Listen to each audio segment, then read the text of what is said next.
Oméga confirme à 100% l'émetteur du message. Les premiers saluent la néo-humanité et sont heureux de faire sa connaissance. Ils se réjouissent de cette rencontre porteuse de sens et d'espoir. Une nouvelle ère débute en ce jour historique. Un lien est tissé et ne pourra être défait. De nouvelles perspectives vont se dessiner malgré les écueils inévitables. Des questions vont enfin trouver leurs réponses. Les premiers émettent le souhait d'établir un couplage synchronistique entre la néoconscience de chacun et les archétypes. Suite à ce couplage, si un néo-humain venait à mourir dans le périmètre d'un archétype, sa néoconscience serait recueillie par cet archétype afin de lui permettre de néo-naître à nouveau.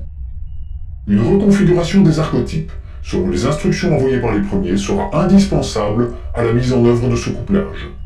Ensuite, chaque néo-humain devra être normalisé lors d'un passage dans l'archétype reconfiguré pour pouvoir bénéficier des effets du couplage synchronistique. Les premiers ont également l'intention d'utiliser la normalisation pour libérer la néo-humanité de la plaie de l'inhibition. Les premiers souhaitent obtenir en échange l'accès au circuit tampon des terracinos vitaux de l'arc origine afin de le vider de son contenu et de le mettre en sécurité. La situation créée par la reconfiguration de l'archétype rend de facto celui-ci obsolète pour la néo-humanité. Sans le savoir, en utilisant ces silos, des vies ont été détruites, des consciences millénaires effacées. Les premiers pardonnent, mais ils souhaitent que cette erreur ne puisse être reproduite.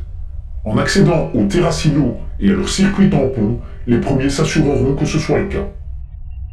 À nouveau, les premiers manifestent leur joie d'être de retour et de pouvoir découvrir la néo-humanité à laquelle ils ont donné naissance.